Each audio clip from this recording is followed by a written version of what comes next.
সাংবাদিক বন্ধুসকল আৰু মোৰ লগত উপস্থিত থকা আমাৰ বিশ্বনাথ চাৰিআলি জিলা কংগ্ৰেছৰ মাননীয় সভাপতি দিলীপ বৰুৱা ডাঙৰীয়া, আমাৰ শোণিতপুৰ জিলা কংগ্ৰেছৰ সভাপতি দাদুৰ বৰকটকী ডাঙৰীয়া, আমাৰ জিলা কংগ্ৰেছৰ সাধাৰণ সম্পাদক আমিনুল ইছলাম ডাঙৰীয়া,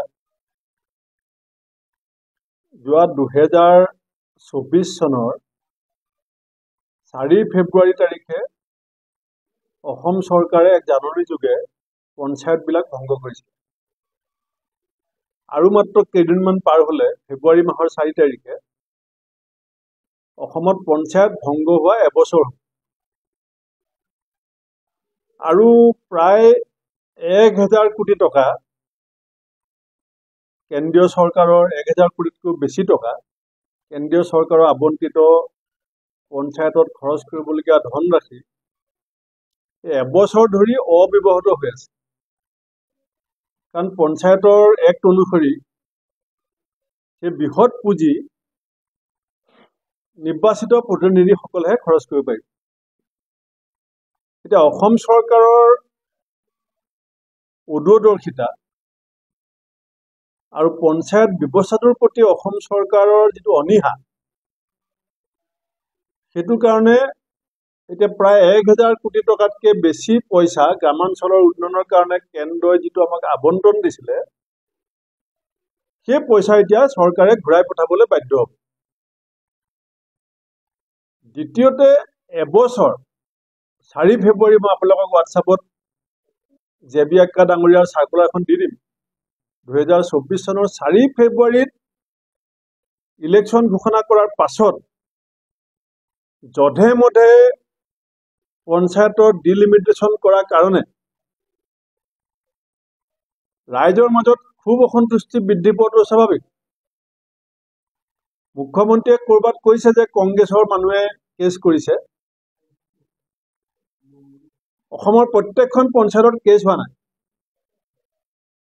আৰু সংবিধানে আমাক এটা মৌলিক অধিকাৰ দিছে যে চৰকাৰৰ যিকোনো সিদ্ধান্ত,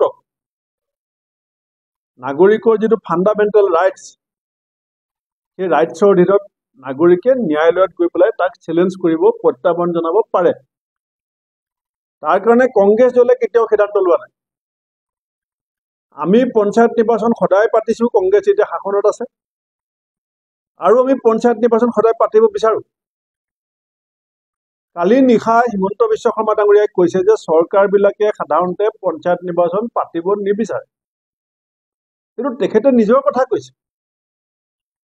হিমন্ত বিশ্ব শৰ্মা ডাঙৰীয়াই নিজৰ কথা আৰু নিজৰ চৰকাৰৰ কথা কৈছে যে তেওঁলোকৰ যে ইলেকশ্যন পতাৰ ইচ্ছা নাই।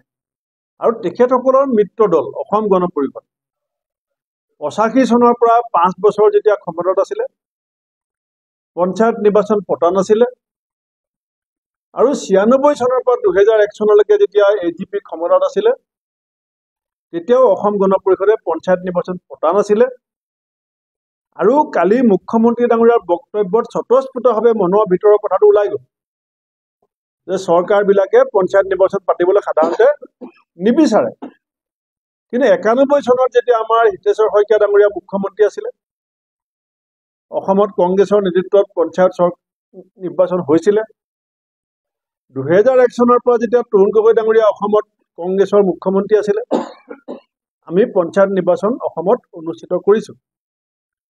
গতিকে কোনে এই যে কয় গোসাঁই ঘৰত কোন, মই কল খোৱা নাই, কালি হিমন্ত বিশ্ব শৰ্মা ডাঙৰীয়াৰ বক্তব্যত সেই কথাটো স্পষ্টকৈ ওলাই পৰিছে। ন্যায়ালয়ত যিসকল ব্যক্তি দ্বাৰস্থ হৈছে, তেওঁলোকে তেওঁলোকৰ অঞ্চলবিলাকত হোৱা আঁসোৱাবিলাক আঙুলিয়াই দিছে। কিন্তু চৰকাৰখনে যিটো পঞ্চায়ত নিৰ্বাচন সাংবিধানিকভাৱে আইনগতভাৱে ছমাহত অনুষ্ঠিত হ'ব লাগে, আমিও চৰকাৰক সহযোগ কৰিছিলোঁ যে ঠিক আছে, কিবা কিবি অসুবিধা আছে, চৰকাৰে অলপ সময় লৈছে, ইলেকশ্যনটো পাতক। কিন্তু চৰকাৰে এতিয়া ন্যায়ালয়ৰ সিদ্ধান্ত এতিয়ালৈকে অহা নাই। কিন্তু আমি অসম চৰকাৰক আজি জনাব বিচাৰোঁ যে আমি অসম প্ৰদেশ কংগ্ৰেছ কমিটিয়ে পঞ্চায়ত নিৰ্বাচন আমি সময়মতে হোৱাটো বিচাৰোঁ। আমি এইটোও বুজি পাওঁ যে মেট্ৰিক পৰীক্ষা, হাই ছেকেণ্ডেৰী পৰীক্ষাৰ লগত সমান্তৰালভাৱে পঞ্চায়ত নিৰ্বাচন অনুষ্ঠিত কৰাটো সম্ভৱ নহয়, কাৰণ স্কুল বিল্ডিঙৰ কথা আছে, ইলেকশ্যন ডিউটি কৰিবৰ কাৰণে শিক্ষকৰ কথা আছে। কিন্তু ন্যায়ালয়ত যে চৰকাৰী অধিবক্তাসকলে যে শক্তিশালী যিটো তৰ্ক, শক্তিশালী যিটো নিজৰ ফালৰ পৰা ক'বলগীয়া বক্তব্য যে আগবঢ়াব পৰা নাই, সেইটো আমি নিশ্চিত।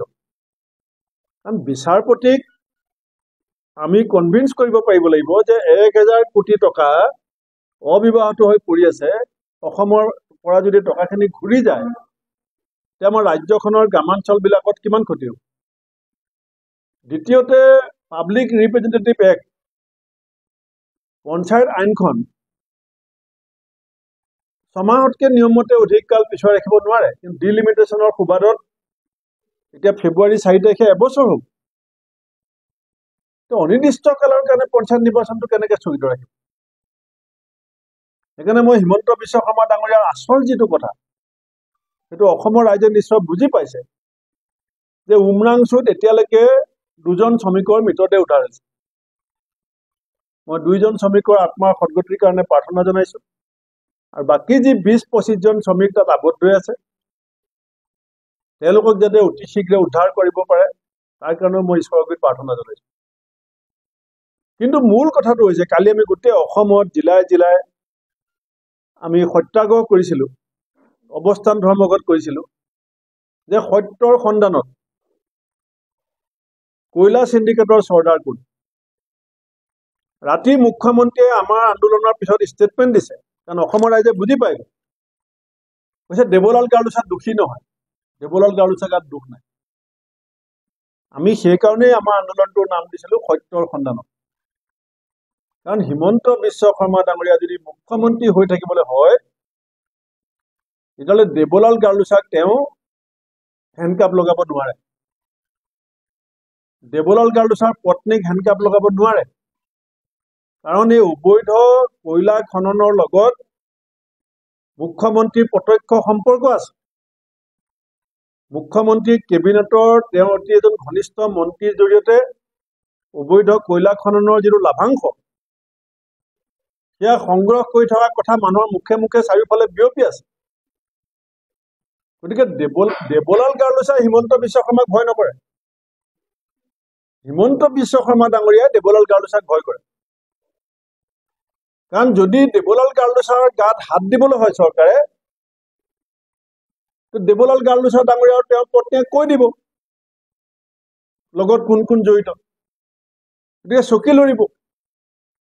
গতিকে এতিয়া দেৱলাল গাৰ্লুছাক ধৰিবলৈ গ'লে মুখ্যমন্ত্ৰী বিপদ, আৰু অবৈধ কয়লা চিণ্ডিকেটৰ এই যিবিলাক কিং পিনবিলাকক যদি নধৰে, পঞ্চায়ত নিৰ্বাচনত ৰাইজৰ ৰোষত পৰা ভয়। সেইকাৰণে এই গোটেই ষড়যন্ত্ৰটো মুখ্যমন্ত্ৰীয়ে জানি শুনি কৰিছে। আমি কংগ্ৰেছ আৰু কেইদিনমান ধৈৰ্য ধৰাৰ পিছত আমি পঞ্চায়ত নিৰ্বাচনৰ